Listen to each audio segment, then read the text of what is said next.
Monsieur le Président,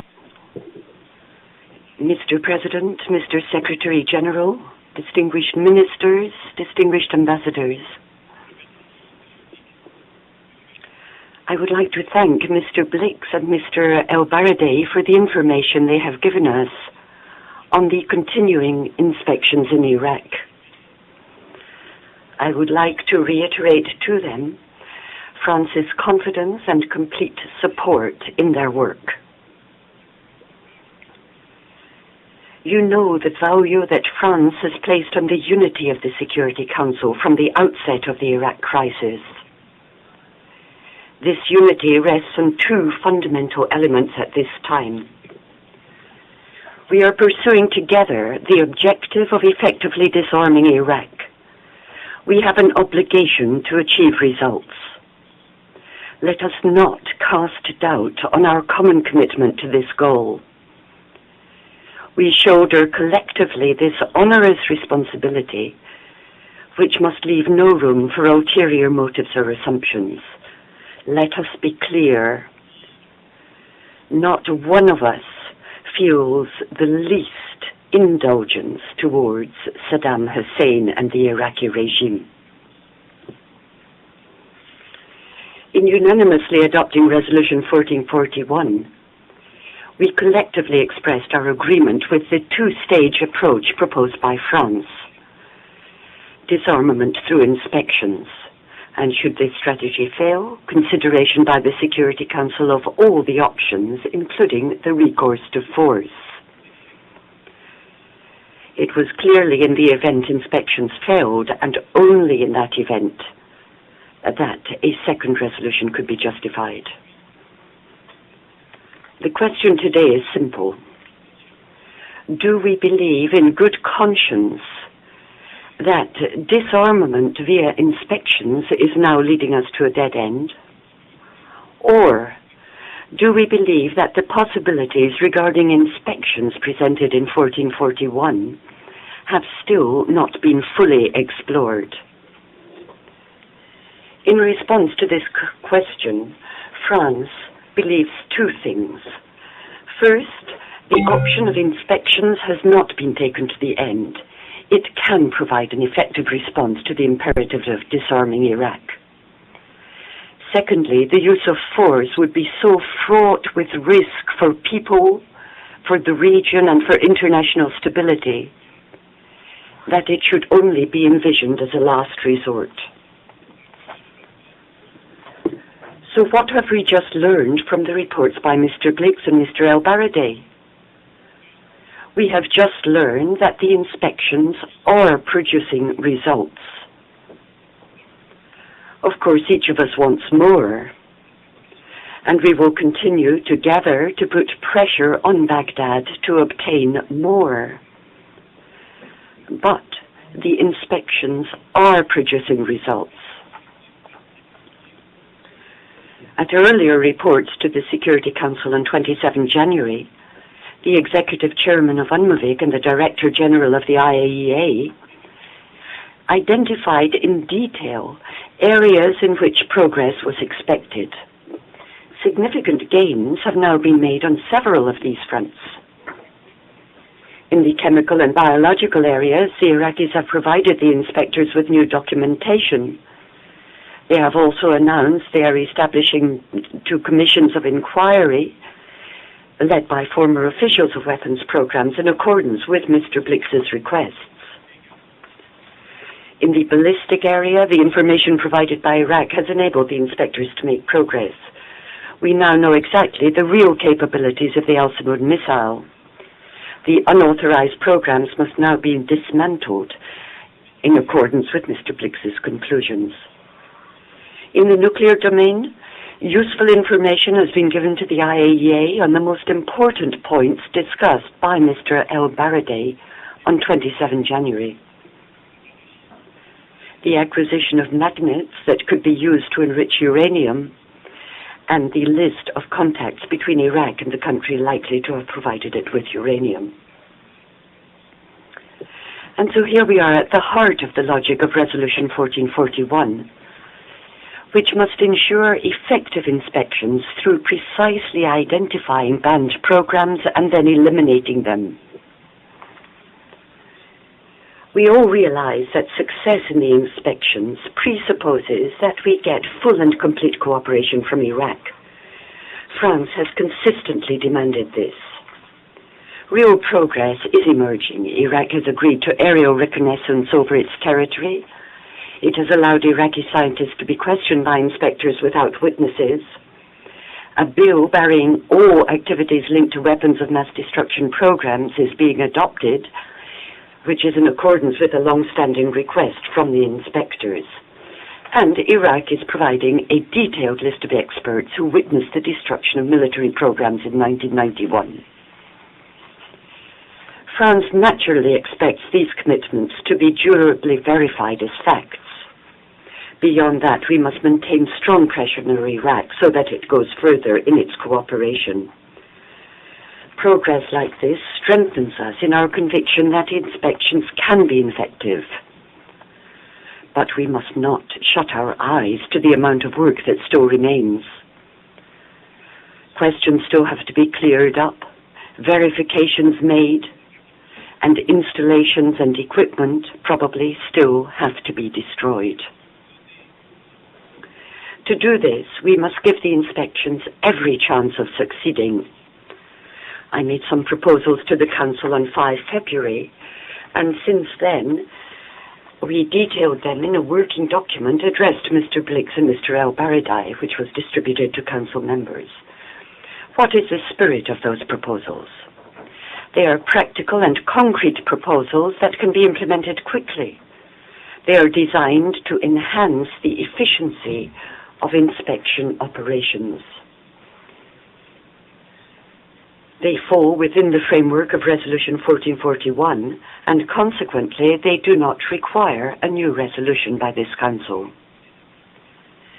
They come to support the efforts of Mr. Blix and Mr. El-Baradei, who are naturally the best placed to tell us which ones they wish to adopt to ensure maximum effectiveness in their work. In their reports, they have already made useful and operational comments. France has already announced it has additional resources available to Mr. Blix and Mr. El-Baradei, beginning with our Mirage 4 reconnaissance aircraft. Well, yes, I hear criticism. There are those who think that inspections in their very essence cannot be effective at all. But let me recall that that was the very foundation of Resolution 1441, and that inspections are producing results. One may judge them inadequate, but the results are there. Then there are those who believe that continuing the inspection process is a kind of delaying tactic to prevent or avert military intervention. That naturally raises a question of how much time is allowed Iraq. And this brings us to the heart of the matter. What is at stake is our credibility and our sense of responsibility. Let us have the courage to see things as they are. There are two options. The option of war might seem a priori to be the swiftest, but let us not forget that having won the war, peace has to be built. Let us not delude ourselves. This will be long and difficult because it will be necessary to preserve Iraq's unity and to restore stability in a lasting way in a country and a region harshly affected by the intrusion of force. Faced with that perspective, there is an alternative, inspections, which allow us to move forward day by day with the effective and peaceful disarmament of Iraq. In the end, is that choice not the most sure and most rapid? No one today can claim that the path of war will be shorter than the path of inspections. No one can claim that it would lead to a safer, more just, more stable world. For war is always the sanction of failure. Would this be our sole recourse in the face of the many challenges at this time? So let us give the United Nations inspectors the time they need for their mission to succeed. But also let us all be vigilant and ask Mr. Blix and Mr. El Baradei to report regularly to the Council. France, for its part, would propose another meeting on 14 March at the ministerial level to assess the situation. We would then be able to judge the progress made and what remains to be done. In this context, the use of force is not justified at this time. There is an alternative to war, disarming Iraq via inspections. Moreover, premature recourse to the military option would be fraught with risks.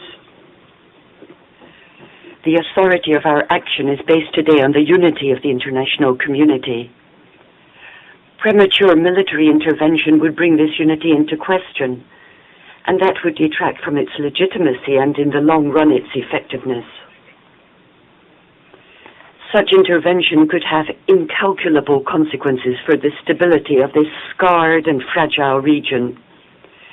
It would compound the sense of injustice, increase tension, and risk paving the way to other conflicts. We all share the same priority, fighting terrorism mercilessly. This fight requires total determination. Since the tragedy of September 11, this has been one of the highest priorities facing our peoples. France has been struck hard by this terrible scourge several times, and it is wholly all of us, which we must pursue together. That was the sense of the Security Council meeting held on 20 January on France's initiative. 10 days ago, the U.S. Secretary of State, Mr. Powell, reported alleged links between al-Qaeda and the Baghdad regime. Given the present state of our research and intelligence in liaison with our allies, nothing allows us to establish such links. But we must assess the impact that disputed military action would have on this level. Would such intervention today not be liable to exacerbate divisions between societies, cultures, peoples, divisions that nurture terrorism? All along, France has been saying, we do not exclude the possibility that force may have to be used one day. If the inspectors' reports concluded it was impossible to continue inspections, the Council would then have to take a decision, and its members would have to meet all of their responsibilities. In such an eventuality, I just want to recall now the questions I stressed at our last debate on 4 February, which we must answer.